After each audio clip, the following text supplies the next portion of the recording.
Hi guys, welcome to today's lesson. Today we're going to look at Squaring Up by Sir Chloe. I actually learnt this quite a few months ago, and I've put off doing a video on it because there's a couple of bits where I'm not sure exactly how I'm going to do them. So one of the main bits here is this intro riff, because actually what the guitar plays, and I watched a recently released live video, which I'll try and remember to link down below. It's very cool. I love a live version.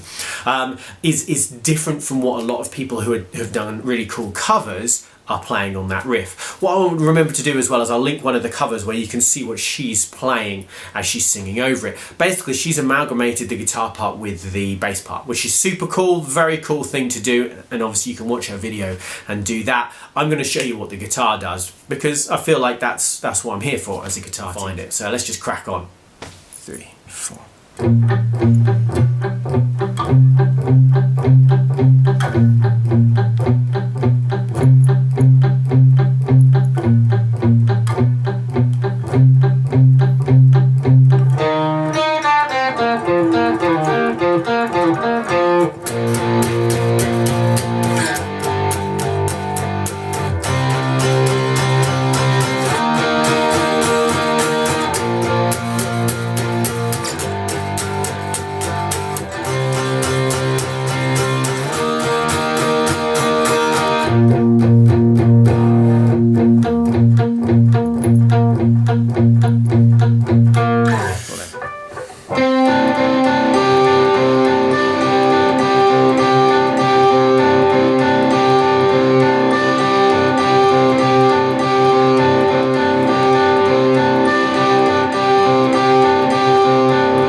Okay guys, so here's the main riff.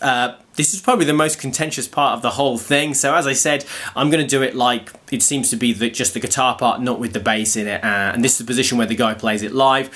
Palm muting here. I think the original sounds really heavily palm muted. It's also a slightly cleaner tone than I originally recorded. So I've tried to roll off a little bit of the crunch on my tone. We've got a B flat note to start, which is 6th fret on the E string. Then we're going to play 5th fret on the D, which is a G note. And then we repeat again. So we've got this heavy palm mute. Just every now and then, you can staccato it like that.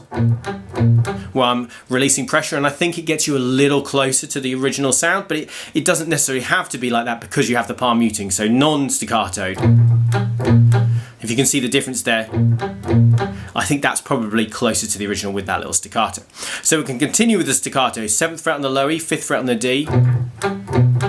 Again, same rhythm. Stretch up then for this 8th fret on that low E and 5th fret on the D. Basically 4 times, so it's kind of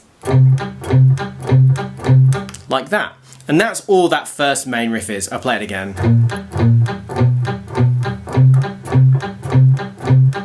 That's it with that staccato. Without staccato, it sounds like this.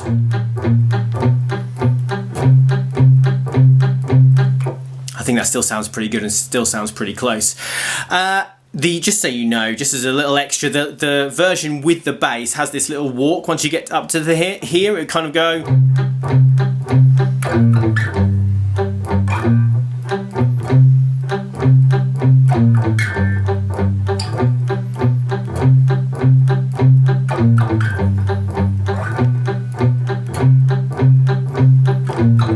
That kind of a thing. Obviously there's an easier place to play it would be down in this first position here, but that's just where I've got the camera at the moment, so you could play it like that. So that's kind of the version that's done with the bass as well, with that little... Okay, so I'm just going to show you the picking that I do for that main riff, because obviously I just want to concentrate on the fretting hand to start with, so it basically goes like this.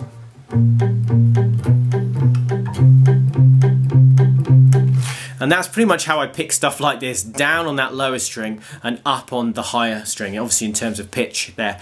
And I kind of, the way I think of it is picking in the direction I'm going. So I'm picking down because I'm heading down, I'm picking up because I'm picking up, and that works for me when I'm doing these kinds of things, and I find I can be relatively consistent when I do that. So yeah, that's how I'm picking that. Okay, so the E flat bit starts with an E flat note. Very cool riff. 6th fret on the A string, and then up to the octave, 8th fret on the G. That major 7 note, which here is going to be 7th fret on the G, then 5th fret on the G. 8th fret on the D, 8th fret on the A, 8th fret on the D, and then we're going to do this, I think it's 3 notes, 8, 7, 6, all on the A, with a pull off, pull off. Back to 8th fret on the D, 8th fret on the A, 8th fret on the D, another 3 pull off. That's harder to hear, but I like doing it with 3. 8th fret on the D, 8th fret on the A. So it's a lot of the same notes, but this is how it goes slowly.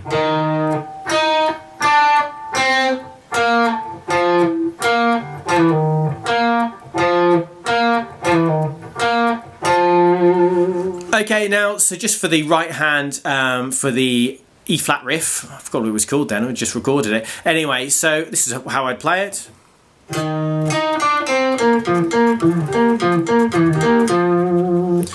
So yeah, that's how it works for me. So the chorus is relatively simple. It's just you can just do it with power chords. It's basically a B flat power chord, 6 on the E, 8 on the A and the D. You can just do 8 down strums. You can also throw in like a 9th kind of up strum, 1 and 2 and 3 and 4, like that. I think that works quite well as well, or just straight 8 downs. Whatever's easiest for you at the level that you're playing at. Either of those work pretty well. From the B flat to the G, 3 on the E, 5 on the A and the D. Same with the rhythm. Same position but move down a string. This is a C power chord, 3 on the A, 5 on the D and the G. Then back up to 6 and 8, but now on the A, D and G, which is an E flat power chord. And you basically just play through that a couple of times. And that's all the chorus is. I think the second chorus is slightly longer if I remember correctly, but it's the same chords in the same way. No palm mute. If you have the opportunity to roll that volume to get a little more distortion, it sounds cool. Cool, then we got this little tag section. 6 in total and then 1. 6 together, then a 1. And then we're going to just play this octave through, so that would be 1 bar, and we do 3 bars, and that's going to be 6 on that low E and then 8 on the D, which is the octave, so they're both B flat notes. That's what I mean by that. So effectively this tag section goes like this: 1, 2, 3, 4, 5, 6, 1, bar 2, bar 3.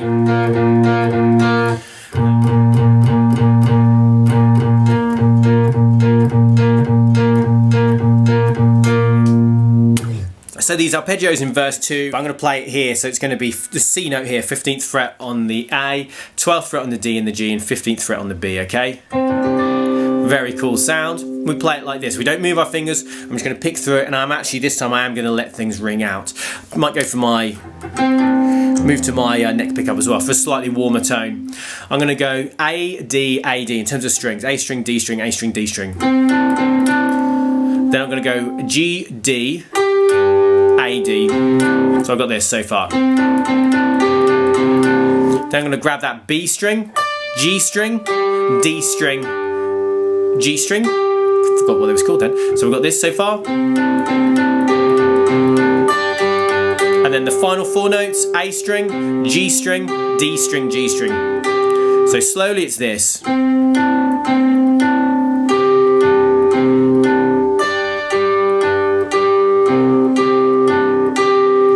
See my picking there as I'm working my way through it. I'll do it faster so you can hopefully see the picking there.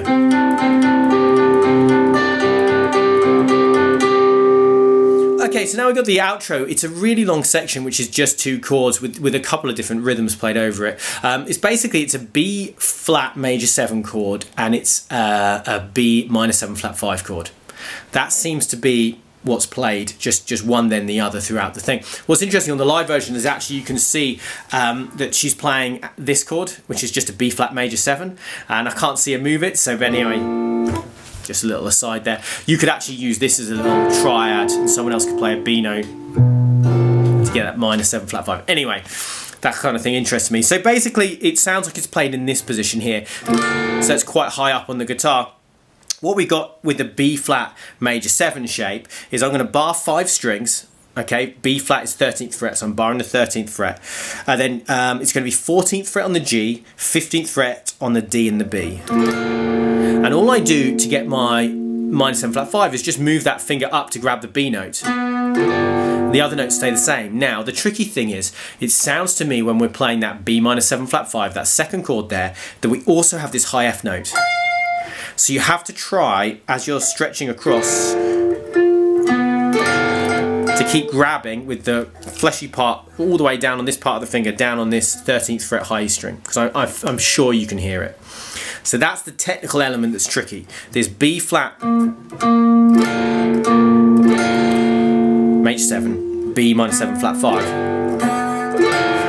But keep trying to get that high F note there ringing out. And that's basically all we have in the outro. So we have effectively kind of 2 rhythms. We've got this rhythm, was as I just played, root note, so that's A string, strum, A string, strum, move chord, A string, strum.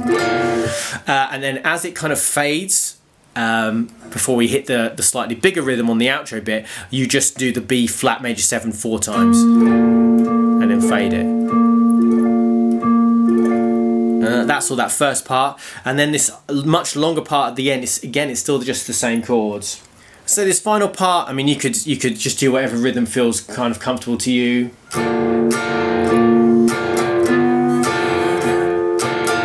That's kind of my basic rhythm that I'm doing here. Down, down, down, down, up. And then the same on the second chord. And what I'm doing, I think it's first and third strum there. I'm just doing slightly fewer strings, so slightly targeting the lower strings. And